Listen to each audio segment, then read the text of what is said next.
Assalamualaikum warahmatullahi wabarakatuh.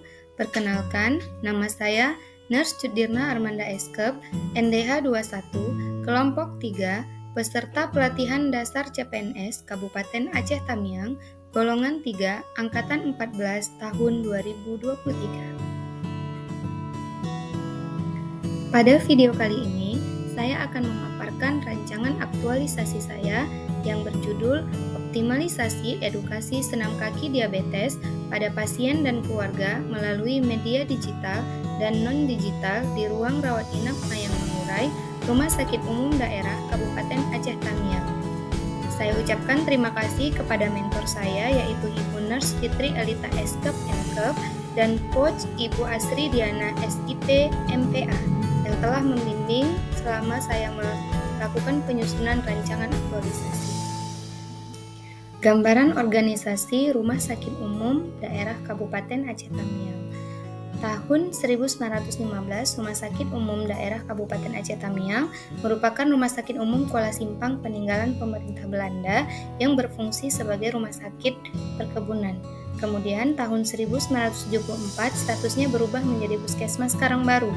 Kemudian tanggal 2 Februari tahun 2003 mengalami peningkatan status pelayanan menjadi pelayanan rumah sakit. Dan pada akhirnya tanggal 2 Agustus tahun 2003 status pelayanan Rumah Sakit Umum Daerah Kabupaten Aceh Tamiang menjadi rumah sakit dengan klasifikasi kelas C. Adapun visi dan misi Rumah Sakit Umum Daerah Kabupaten Aceh Tamiang adalah visinya menjadi rumah sakit berkualitas dan profesional, sedangkan misinya ada 3, yaitu yang pertama, mewujudkan pelayanan kesehatan yang aman, efektif, dan efisien melalui standarisasi tata kelola rumah sakit serta sesuai dengan nilai sosial budaya. Kedua, meningkatkan kompetensi dan profesionalisme sumber daya manusia. Dan yang ketiga, menyediakan sarana dan prasarana yang aman, bermutu, serta mengembangkan promosi pelayanan kesehatan. Moto Rumah Sakit Umum Daerah Kabupaten Aceh Tamiang yaitu BETUAH, yang merupakan akronim dari bermutu, efisien, transparan, ukuah, aman, dan handal. Selanjutnya, tugas pokok dan fungsi perawat ahli pertama. Terdapat 51 uraian kegiatan tugas jabatan sebagai perawat ahli pertama berdasarkan Permenpan RB nomor 35 tahun 2019 tentang tugas jabatan fungsional perawat. Nah, di antara 51 uraian kegiatan tugas jabatan tersebut, ada 3 tugas yang berkaitan dengan kegiatan aktualisasi saya. Yang pertama yaitu pemenuhan kebutuhan mobilisasi, yang kedua pendidikan kesehatan pada individu atau pasien, dan yang ketiga penata laksanaan manajemen gejala. Latar belakang kegiatan aktualisasi saya yaitu berdasarkan observasi di Rumah Sakit Umum Daerah Kabupaten Aceh Tamiang, khususnya di ruang rawat inap Mayang Mangurai, saya melihat masih belum optimal pemberian edukasi kesehatan kepada pasien oleh perawat di ruangan rawat inap Mayang Mangurai. Nah, dari data pasien ruang Mayang Mangurai bulan Januari sampai Agustus, didapatkan bahwa pasien yang dirawat dengan diagnosa diabetes mellitus berjumlah 83 orang dengan rata-rata hari rawatan selama 5 hari. Nah, angka ini cukup tinggi dibandingkan dengan kasus-kasus lain di ruangan ini. Hal ini disebabkan karena belum optimalnya edukasi kesehatan bagi pasien untuk mencegah terjadinya kekambuhan kembali. Sebelum saya melakukan kegiatan aktualisasi, saya melakukan identifikasi isu terlebih dahulu. Nah, di sini ada 5 isu yang saya identifikasi. Yang pertama ada belum optimalnya pelaksanaan edukasi pasien dan keluarga tentang senam kaki diabetes pada pasien diabetes mellitus di ruang rawat inap Mayang Mangurai. Yang kedua, belum optimalnya pelaksanaan teknik relaksasi otot progresif pada pasien hipertensi di ruang rawat inap Mayang Mangurai. Yang ketiga, belum optimalnya pelaksanaan latihan rentang gerak atau range of motion pada pasien stroke di ruang rawat inap Mayang Mangurai. Nah, di sebelahnya saya sudah menampilkan data pasien ruang Mayang Mangurai bulan Januari sampai Agustus, yaitu pasien diabetes mellitus berjumlah 83 orang dengan rata-rata hari rawatan 5 hari. Kemudian pasien hipertensi berjumlah 42 orang dengan rata-rata hari rawatan 3 hari, dan jumlah pasien stroke berjumlah 26 orang dengan rata-rata hari rawatan 3 hari. Identifikasi isu yang keempat yaitu belum optimalnya kepatuhan pelaksanaan hand hygiene oleh staf ruang rawat inap Mayang Mengurai, dan isu yang kelima, belum optimalnya peran perawat dalam pemantauan pasien dengan resiko jatuh di ruang rawat inap Mayang Mengurai. Di sebelah sini saya sudah menampilkan foto bed pasien yang tidak dilengkapi dengan pemasangan segitiga kuning dan belum adanya pemasangan gelang kuning pada pasien dengan resiko jatuh. Setelah kita identifikasi 5 isu, kita lakukan penetapan core isu dengan metode AKPK, yaitu aktual, kekhalayakan, problematik, dan kelayakan. Nah, dengan metode AKPK ini, dari 5 isu yang telah kita dapatkan, kita peroleh prioritas yang pertama itu yaitu belum optimalnya pelaksanaan edukasi pasien dan keluarga tentang senam kaki diabetes pada pasien diabetes mellitus di ruang rawat inap Mayang Mengurai. Untuk prioritas yang kedua, belum optimalnya pelaksanaan teknik relaksasi otot progresif pada pasien hipertensi di ruang rawat inap Mayang Mengurai. Dan untuk prioritas yang ketiga, belum optimalnya peran perawat dalam pemantauan pasien dengan resiko jatuh di ruang rawat inap Mayang Mengurai. Setelah kita mendapatkan 3 isu utama menggunakan metode AKPK, selanjutnya kita melakukan penetapan core isu dengan menggunakan metode USG, yaitu urgensi, seriousness, dan grow dengan skala Likert 1-5. Nah, dari metode USG ini kita dapatkan 1 core isu, yaitu belum optimalnya pelaksanaan edukasi pasien dan keluarga tentang senam kaki diabetes pada pasien diabetes mellitus di ruang rawat inap Mayang Mengurai.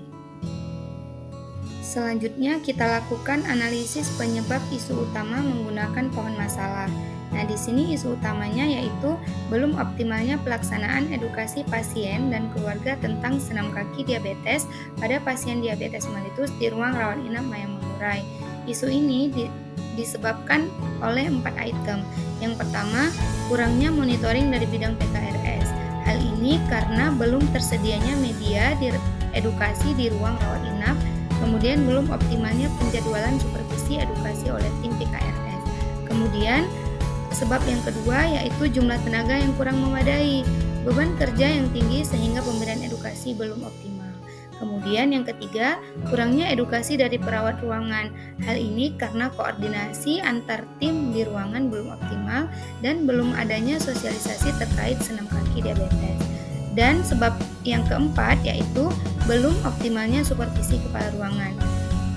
Hal ini karena belum adanya reward atau punishment untuk memotivasi perawat melakukan edukasi di ruang rawat inap. Hal ini dapat mengakibatkan yang pertama, peningkatan jumlah pasien diabetes mellitus, kemudian lamanya hari rawatan akibat gula darah tidak stabil, dan neuropati diabetik akibat imobilisasi selama perawatan. Jika isu utama tidak diselesaikan, maka akan berdampak yang pertama, peningkatan jumlah pasien diabetes mellitus di ruang rawat inap. Jika masalah ini tidak diselesaikan, maka jumlah pasien diabetes mellitus yang dirawat di ruang Mayang Mengurai akan tetap meningkat. Padahal dengan kita memberikan edukasi kesehatan, kita dapat meminimalisir pasien diabetes mellitus. Kemudian yang kedua, lamanya hari rawatan pasien jika gula darah tidak stabil. Dengan adanya pemberian edukasi senam kaki diabetes, dikombinasi dengan pemberian terapi farmakologi akan membuat kadar glukosa darah pasien lebih stabil sehingga hari rawatan pasien juga akan lebih singkat. Kemudian dampak yang ketiga yaitu neuropati diabetik. Dengan adanya edukasi senam kaki diabetes bagi pasien diabetes mellitus akan membuat pasien lebih aktif dan termotivasi untuk melakukan mobilisasi agar tidak terjadi masalah baru seperti kesemutan, nyeri atau mati rasa akibat bed rest yang terlalu lama. Oleh karena itu, diperlukan gagasan kreatif untuk pemecahan isu utama, di mana gagasan kreatif tersebut yaitu optimalisasi edukasi senam kaki diabetes pada pasien dan keluarga melalui media digital dan non-digital di ruang rawat inap Mayang Mengurai Rumah Sakit Umum Daerah Kabupaten Aceh Tamiang, di mana di sini ada 5 kegiatan untuk mewujudkan gagasan kreatif ini. Yang pertama, membentuk tim kerja, kemudian membuat media edukasi senam kaki diabetes, yang ketiga melakukan sosialisasi kepada perawat ruang Mayang Mengurai, yang keempat melakukan monitoring atau audit kepatuhan perawat melakukan edukasi senam kaki diabetes, dan yang terakhir melakukan evaluasi pelaksanaan edukasi senam kaki diabetes. Selanjutnya, matriks rancangan aktualisasi. Untuk kegiatan yang pertama yaitu membentuk tim kerja dan melakukan persiapan rencana kegiatan. Untuk tahapan kegiatannya ada 4. Yang pertama, melakukan konsultasi dengan pimpinan terkait pembentukan tim kerja. Outputnya, terbentuknya nama anggota tim kerja. Kemudian merancang draft SK tim kerja. Outputnya draft SK. Kemudian kegiatan yang ketiga, mencetak dan mengesahkan SK tim kerja. Outputnya SK tim kerja yang telah ditanda tangani oleh direktur. Yang keempat, melakukan diskusi dengan kepala ruangan dan rekan kerja terkait kegiatan yang akan dilakukan. Outputnya notulensi dan foto. Keterkaitan substansi mata pelatihan yaitu berorientasi pelayanan, kemudian akuntabel, harmonis, loyal, adaptif, dan kolaboratif. Selanjutnya tahapan kegiatan. Untuk kegiatan yang kedua yaitu membuat media edukasi senam kaki diabetes. Ada 6 tahapan. Yang pertama, melakukan konsultasi dengan tim kerja, outputnya notulensi dan foto. Kemudian mencari referensi terkait materi, outputnya foto referensi. Yang ketiga, mengkonsultasikan pembuatan media edukasi kepada tim PKRS atau promosi kesehatan rumah sakit, outputnya notulensi dan foto. Yang keempat, membuat media edukasi senam kaki diabetes. Outputnya itu adanya media berupa banner, stiker, buklet digital, video, dan foto. Yang kelima, melakukan konsultasi dengan kepala ruangan dan tim PKRS terkait video yang sudah layak tayang. Outputnya surat persetujuan upload video. Kemudian yang keenam, mengupload video ke website Rumah Sakit Umum Daerah Kabupaten Aceh Tamiang. Outputnya link video edukasi.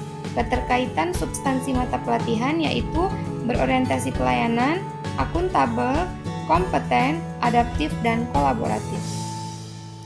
Kemudian kegiatan melakukan sosialisasi kepada perawat ruang mayang mengurai. Terdapat 5 tahapan kegiatan. Yang pertama, meminta izin kepala ruangan untuk sosialisasi, outputnya surat izin kepala ruangan. Yang kedua, melakukan konsultasi dengan tim kerja terkait bahan tayang dan soal pretest post-test, outputnya notulensi dan video. Kemudian yang ketiga, menyiapkan bahan tayang, outputnya foto materi. Yang keempat, menyiapkan sarana dan prasarana, outputnya foto tempat sosialisasi, proyektor, laptop, undangan, dan absensi. Kemudian melakukan sosialisasi senam kaki diabetes yang meliputi melakukan pretest, paparan materi, demonstrasi, membagikan media edukasi, dan post-test. Outputnya yaitu foto undangan, materi, absensi, notulensi, kemudian ada link pretest, post-test, dan foto kegiatan. Keterkaitan substansi mata pelatihan yaitu akuntabel, kompeten, harmonis, adaptif, dan kolaboratif. Kegiatan yang keempat yaitu melakukan monitoring atau audit kepatuhan perawat melakukan edukasi senam kaki diabetik. Terdapat 4 tahapan kegiatan. Yang pertama, melakukan konsultasi dengan kepala ruangan terkait form audit kepatuhan perawat, outputnya notulensi dan foto. Kemudian membuat form audit kepatuhan perawat, outputnya form audit dan link spreadsheet. Kemudian yang ketiga, mengobservasi perawat ruangan, outputnya foto dan link spreadsheet yang terinput. Kemudian yang keempat, mengobservasi form edukasi pasien direkam medis, outputnya foto lembar edukasi terisi dan foto pelaksanaan observasi. Keterkaitan substansi mata pelatihan yaitu berorientasi pelayanan, akuntabel, adaptif, dan kolaboratif. Kegiatan yang terakhir yaitu melakukan evaluasi pelaksanaan edukasi senam kaki diabetes. Tahapan kegiatannya ada 5. Yang pertama, melakukan konsultasi dengan tim kerja terkait kuesioner kepuasan pasien, outputnya notulensi dan foto. Kemudian yang kedua, membuat kuesioner menggunakan Google Form, outputnya foto capture Google Form. Kemudian yang ketiga, membagikan link kuesioner pada pasien, outputnya foto link kuesioner yang terisi. Kemudian yang keempat, pengumpulan dan pengolahan data, outputnya data pemantauan kadar glukosa darah pasien, pretest dan post-test perawat, audit kepatuhan perawat, dan data kepuasan pasien. Tahapan yang kelima yaitu membuat laporan hasil kegiatan aktualisasi, outputnya yaitu foto. Keterkaitan substansi mata pelatihan yaitu berorientasi pelayanan, akuntabel, loyal, adaptif, dan kolaboratif. Jadwal kegiatan aktualisasi saya yang pertama, membentuk tim kerja dan melakukan persiapan rencana kegiatan di minggu kedua bulan September. kemudian membuat edukasi senam kaki diabetes di minggu kedua dan minggu ketiga bulan September, kemudian melakukan sosialisasi kepada perawat ruang maya mengurai di minggu keempat bulan September, kemudian melakukan monitoring atau audit kepatuhan perawat terkait edukasi senam kaki diabetes, yaitu di minggu keempat bulan September dan minggu pertama bulan Oktober, dan yang terakhir melakukan evaluasi terkait edukasi senam kaki diabetik di minggu kedua dan minggu ketiga bulan Oktober. Berikut saya tampilkan referensi yang saya gunakan dalam menyusun rancangan aktualisasi saya. Demikianlah paparan rancangan aktualisasi saya. Lebih dan kurang saya mohon maaf. Saya akhiri dengan wabillahi taufiq wal hidayah. Assalamualaikum warahmatullahi wabarakatuh.